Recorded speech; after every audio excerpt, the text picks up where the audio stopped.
9వ అధ్యాయంలో 36వ వచనాన్ని జ్ఞాపకం చేసుకుందాం.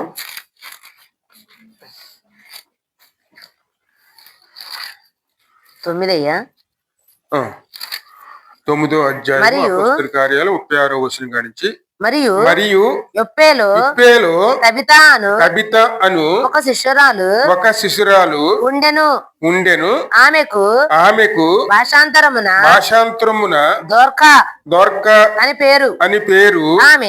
ఆమె సత్క్రియలను ధర్మకార్యములను బహుగా చేసి ఉండెను. ఆ దినములందు ఆమె కాయలాపడి చనిపోగా వారు శవమును కడిగి మేడగదిలో పరుండబెట్టిరి. లొద్ద యుప్పేకు దగ్గరగా ఉండుట చేత పేతురు అక్కడ ఉన్నాడని శిష్యులు విని అతడు తడువు చేయక తమ యొద్దకు రావాలనని వేడుకొనుటకు ఇద్దరు మనుషులను అతని యొద్దకు పంపిరి. పేతురు లేచి వారితో కూడా వెళ్ళి అక్కడ చేరినప్పుడు వారు మేడగదిలోనికి అతనిని తీసుకుని వచ్చిరి. విధవరాండ్రందరూ వచ్చి ఏడ్చుచు దోర్క తమతో కూడా ఉన్నప్పుడు పుట్టిన అంగీలను వస్త్రములను చూపుచు అతని ఎదుట నిలిచిరి. పేతురు అందరినీ వెలుపలికి పంపి మోకాళ్ళూని ప్రార్థన చేసి శవం వైపు తిరిగి తబిత లెమ్మనగా ఆమె కన్నులు తెరిచి పేతురును చూసి లేచి కూర్చుండెను. ఆమెకు చెయ్యి ఇచ్చి లేవనెత్తి పరిశుద్ధులను విధవరాండ్రులను పిలిచి ఆమెను సజీవురాలుగా వారికి అప్పగించెను. హల్లెలూయా. చూడండి ఎంత గొప్ప కార్యం. ఎందుకంటే నీతిమంతులు జ్ఞాపకం చేసుకోవటం ఎంతగానో ఆశీర్వాదకరమే. ఈమె అక్కడ ఒక విధవరాలుగా జీవిస్తూ ఉందండి. ఎందుకు విధవరాలు అంటే ఇప్పుడు భర్త చనిపోయిన తర్వాత దేవునికి శిశురాలుగా ఇక్కడ కనపడుతూ ఉంటుంది మనకి. ఆమె జీవిస్తూ ఉన్నది ఒక రోజు కాయిలో పడి ఆమె చనిపోయిందండి. కానీ ఆమె జీవితం అంతా కూడా ఎలాగున్నది, ఏ విధంగా ఉన్నది స్పష్టంగా మనకు అర్థమవుతుంది. ఆమె ప్రభు చిత్తానుసారంగా దైవ కార్యాలు మాత్రమే కాకుండాను దాన ధర్మాలతోనూ అందరితో సమాధానకరంగా ఉండే విధంగాను ఒక మంచి పేరుని ఆమె సంపాదించుకుందండి. ఎందుకంటే ఆమె చనిపోయినప్పుడు అక్కడ పేదరిని పిలువనిప్పింది ఎవరండి? ఆమె ద్వారా ఆదరణ పొంది ఆమె ప్రేమలోను పాల్పొంది తీసినటువంటి అనేక మంది విధవరాళ్ళ ద్వారా పేతురికి వాళ్ళు కౌరు పంపించారండి.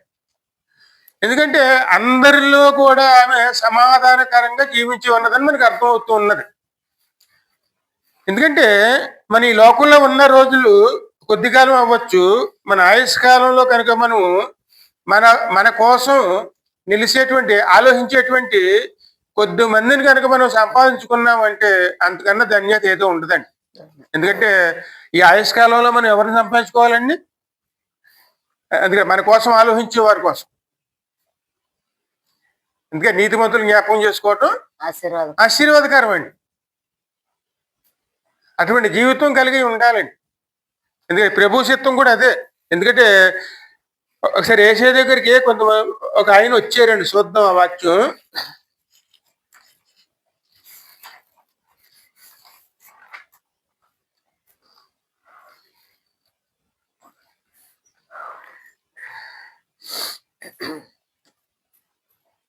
మత్తయి సువార్త 19వ అధ్యాయం చూడము. మత్తయి సువార్త 18:16 నుంచి.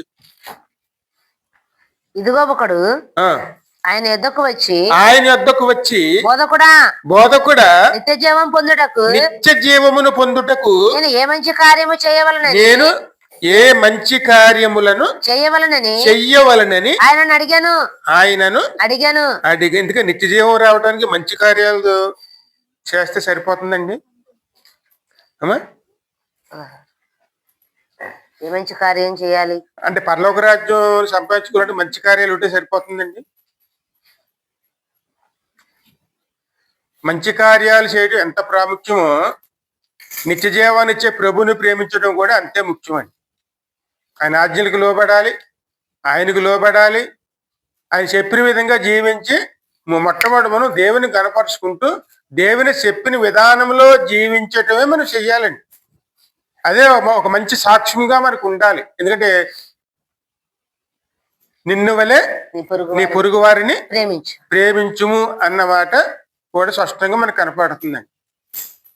మన దేవుణ్ణి ఎలా ప్రేమిస్తున్నామో అదే విధంగా మన పొరుగు వారిని కూడా ప్రేమించే వారునే ఉండాలి. ఎందుకంటే ఆయన వచ్చినప్పుడు ఆయన అడుగుతున్నారు అన్నమాట, నేను నిత్య జీవానికి వెళ్ళాలంటే నేను ఏమి చెయ్యాలని. ఏ మంచి కార్యం ఆయన అడిగాను. అందుకైన మంచి కార్యములను గురించి నన్ను ఎందుకు అడుగుచున్నావు? మంచివాడు ఒక్కరే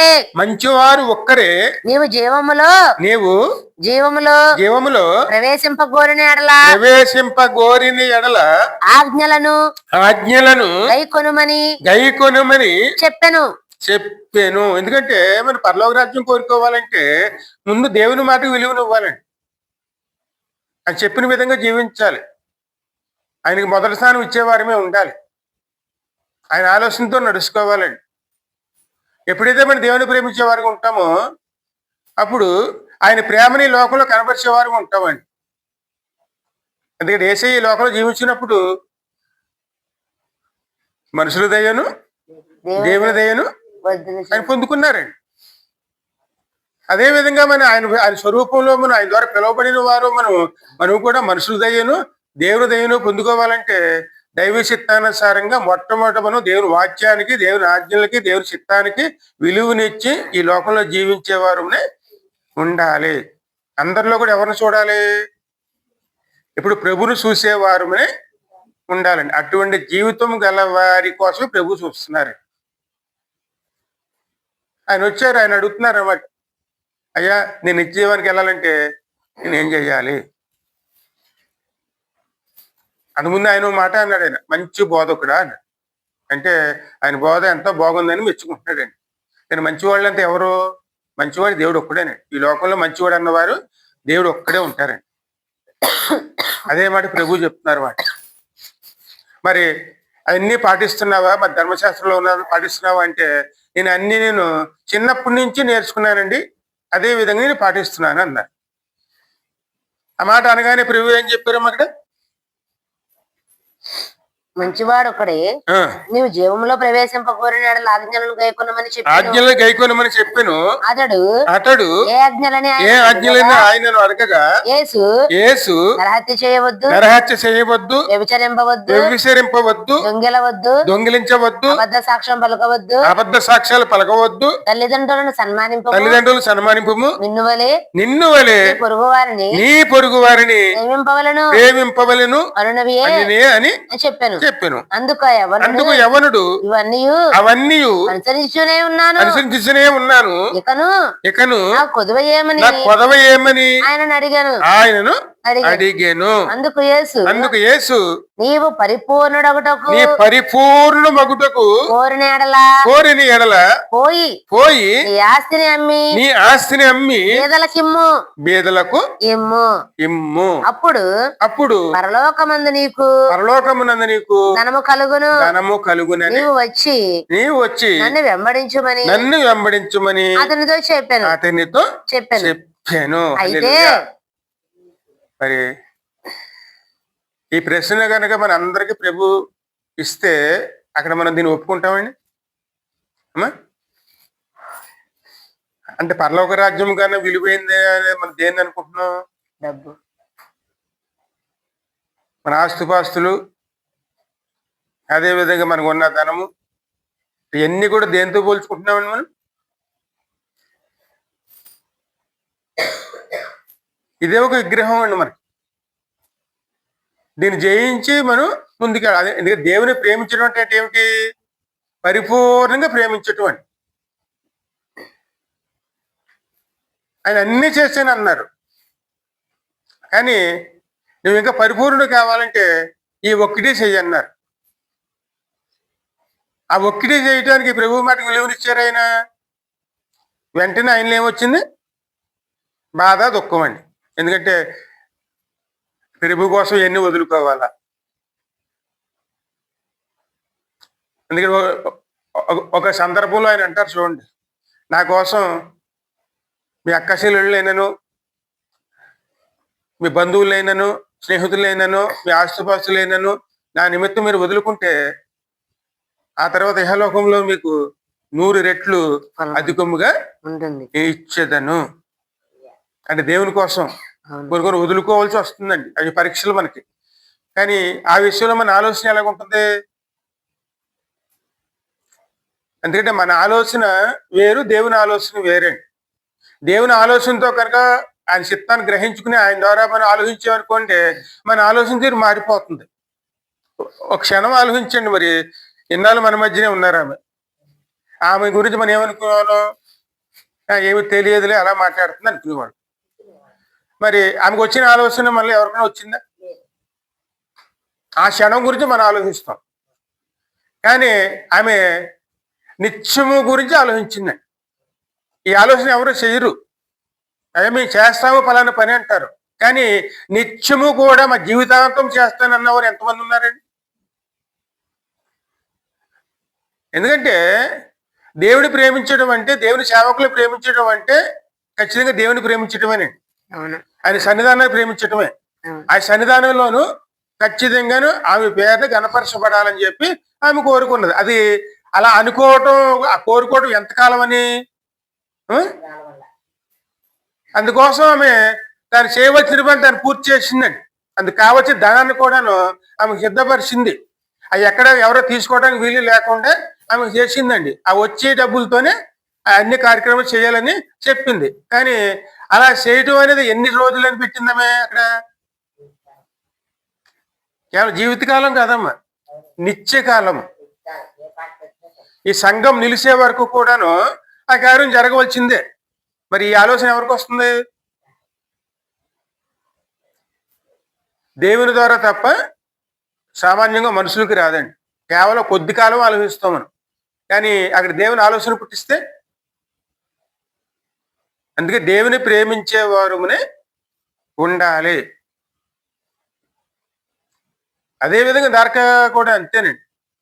ఆమె జీవిత కాలం అంతా కూడాను ఆమె భర్తను కోల్పోయింది. కేవలం ఆమెకు వెనకాల ఉన్న పలానా వాళ్ళు ఉన్నారని అక్కడ రాయబడలేదండి. ఆమె బంధువులు ఎవరు? అక్కడ ఉన్న విధవరాళ్ళండి, అక్కడ లేని వాళ్ళు, బీదవాళ్ళు, వాళ్ళందరినీ కూడా తన హక్కుని చేర్చుకున్నది. వారి కోసం బట్టలు కుట్టించేది, అన్ని రకాలు, ఎన్ని రకాలు చేయాలో అన్ని రకాలు చేసేదండి. ఆమె చనిపోయినప్పుడు అక్కడ అందరూ వచ్చి ఏడిచింది ఎవరండి? అక్కడ వచ్చినటువంటి వీళ్ళందరూనే. వాళ్ళు అనుకుంటున్నారట, పేతురు గారు ఇక్కడే ఉన్నారు, దగ్గరలోనే ఉన్నారు, ఆయన పిలిస్తే ఖచ్చితంగాను ఆయన ప్రార్థన చేస్తే బతుకుతుందని చెప్పి ఆశ కలిగి పేతుని కౌరంపారండి. అటువంటి ఆలోచన. కానీ అక్కడ ఆమె యొక్క బంధువుల గురించి కానీ పిల్లల గురించి కానీ అక్కడ ఏమాత్రం రాయబడలేదు. అందుకే ఎప్పుడు కూడా ప్రార్థనా జీవితం ఏ విధంగా ఉండాలి? ఈ విధంగా. అంటే వీళ్ళని నీతిమంతులుగా వీళ్ళు పిలువబడతారు. మరి నీతిమంతులు జ్ఞాపకం చేసుకోవటం ఎంతగానో ఆశీర్వాదకరం. మరి వీరి కోసం ప్రభు చేసిన కార్యం చూడండి. ఒక చిన్న మాట రాయించారు ఇక్కడ. మరి తీతు రాసిన పత్రికలో 2వ అధ్యాయంలో 11 నుంచి 14 వరకు చదువు.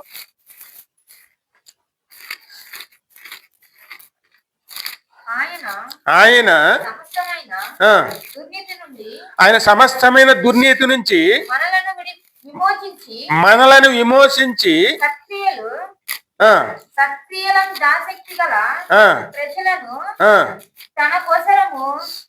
పవిత్రపరచుకుని తన సొత్తుగా చేసుకున్నటకు తన్ను తానే మన కొరకు అర్పించుకొనెను. ఎందుకంటే చూడండి, ఆయన ఎటువంటి ఆలోచన కలిగి ఉన్నారు, మనందరూ ఎలా ఉండాలి అంటున్నారు ఆయన. మంచి క్రియలు, సత్క్రియలు ఆయన కోసం. వీటిని గురించి బోధించచ్చు, హెచ్చరించచ్చు, సంపూర్ణ అధికారముతోను ఖండించచ్చు. ఎందుకంటే ఇటువంటి వారి కోసం ఎవరు ప్రాణం పెట్టారు? అది నడిపించేది ప్రభువేనండి. ఆయనకు లోబడి ఉన్నాం అనుకోండి, మనల్ని కూడా అలాగే తీర్చిదిద్దుతారండి. దేవుని మీద ఆశ కలిగి ఉండి దేవునితో నడుచుకుంటే మనం కూడా విలువైన వారికైతే దేవుడు మనల్ని ఖచ్చితంగా నిలిపేవారుగా ఉంటారండి. కేవలం ఎవరి మీద ఆధారపడాలి? ఖచ్చితంగా దేవుని మీద ఆధారపడ్డాం అనుకోండి, ఖచ్చితంగా జరుగుతుంది. ఇక స్వర్ణకుమారి గారు దార్కాయే కాదండి, మనల్ని కూడా దేవుడు ఇదే విధంగా చూస్తున్నారు. ఎందుకంటే మనలోంచి ఏం జరగాలండి? మంచి సత్క్రియలు, దేవుణ్ణి కనబరిచేటువంటి క్రియలండి. అటువంటి వారి కోసమే ప్రభు ప్రాణం పెట్టినట్టు విధంగా స్పష్టంగా వాక్యంలోనూ మనం చూస్తున్నామండి.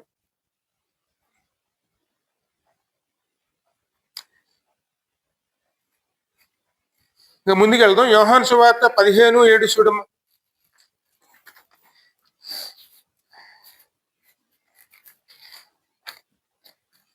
నా యందు మీరును మీ యందు నా మాటలను నిలిచి ఉండిన ఎడల మీకు ఏది ఇష్టమో అడుగుడి మీకు అనుగ్రహింపబడును. అవి మీకు అనుగ్రహించబడును. మీరు బహుగా ఫలించుట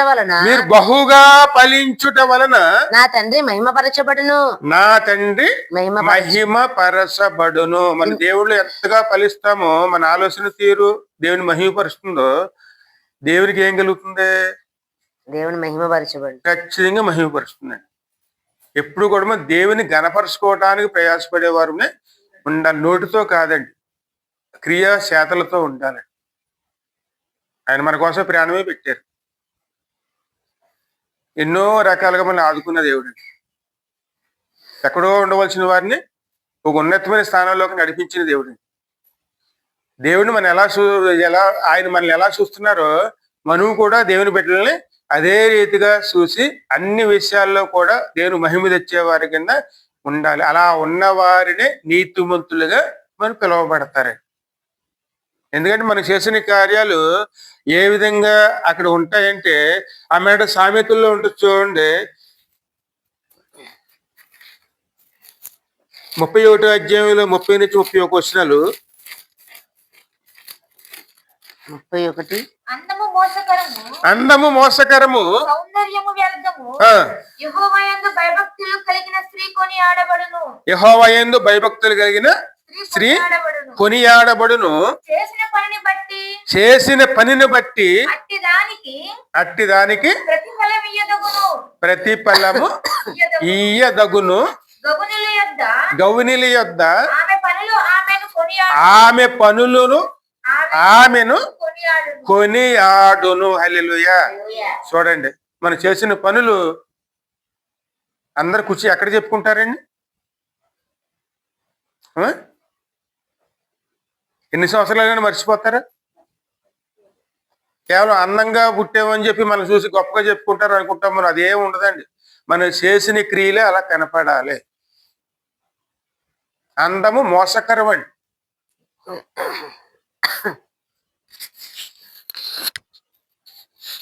ఈ మాట మరొకసారి చదువు. అది వాక్యం అంతా. అందము మోసకరము, సౌందర్యము వ్యర్థము, యెహోవా యందు భయభక్తులు కలిగిన స్త్రీ కొనియాడబడును. హల్లెలూయా. అందగాళ్ళని మెచ్చుకుంటాం, మంచి సౌందర్యం అంటే మంచి మంచి బట్టలు వేసుకున్న వాళ్ళు మెచ్చుకుంటాం. కానీ అక్కడ నిజంగా మెచ్చుకోవాల్సింది ఎవరిని? ఎప్పుడైతే దేవుని యందు భయభక్తులు కలిగి అక్కడ దైవికంగా ఆలోచిస్తామో వాళ్ళని దేవుడు మెచ్చుకుంటాడు. అటువంటి జీవితం కలిగి ఉన్న వారిని దేవుడు ఇప్పుడు మర్చిపోరండి. ఒక ఉన్నతమైన స్థానంలో ఖచ్చితంగా నిలబెడతారండి. అటువంటి వారి కోసం అక్కడ కూర్చున్న వాళ్ళందరూ ఏం మాట్లాడుకుంటారండి? వాళ్ళు ఆమె చేసిన క్రియలండి. చూసారా పలానా పని చేశారు, చూసారా పలానా పని చేసింది ఆవిడ. ఆమె ఉన్నప్పుడు మనం గుర్తించుకోలేము, కానీ ఇప్పుడు చూస్తుంటే ఆమె ఆ చేసిన పనులు ఆలోచిస్తుంటే ఎంత గొప్ప కార్యాలు ఆమె ద్వారా జరిగించింది. ఆ విధంగానంట ఆమెని ఉన్నతమైన స్థానంలో పొగుడుతూ ఉంటారంట.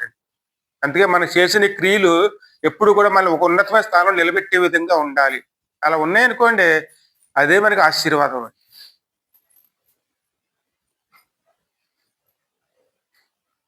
ఇక ముంచదు. చేసిన పనిని బట్టి అట్టి దానికి ప్రతిఫలం ఇయ్యదగును. గౌనుల యొద్ద ఆమె పనులు ఆమెను కొనియాడును.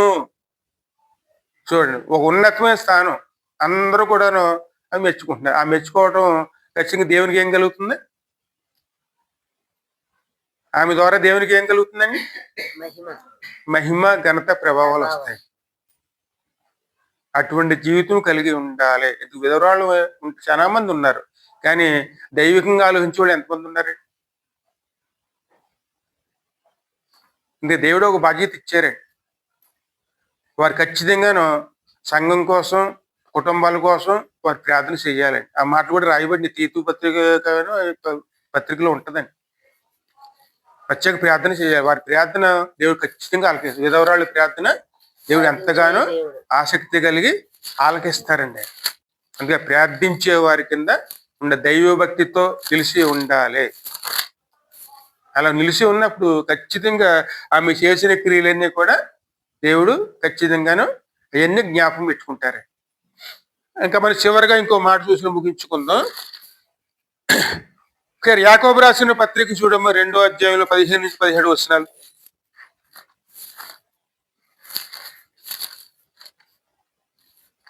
అలాగే విశ్వాసము 2:15 నుంచి 17. సహోదరుడైనను సహోదరి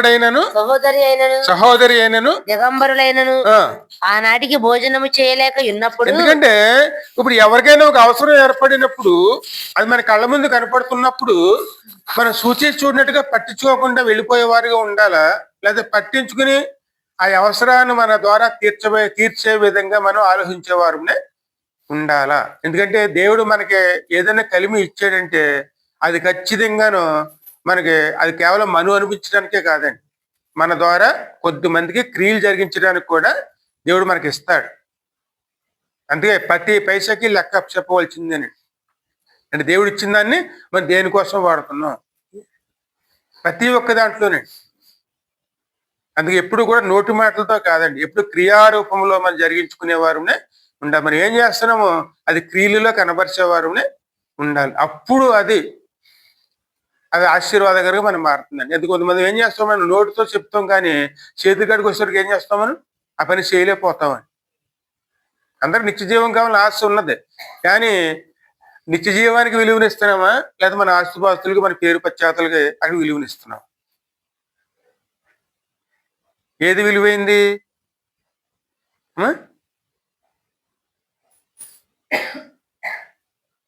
దేవుడు కావాలా, ధనం కావాలా? మరి అంత ధనవంతుడు మరి ఎలాగే ఇంటికి వెళ్ళిపోయడం, వెనక్కి వెళ్ళిపోయడం దేవుడు వద్దని?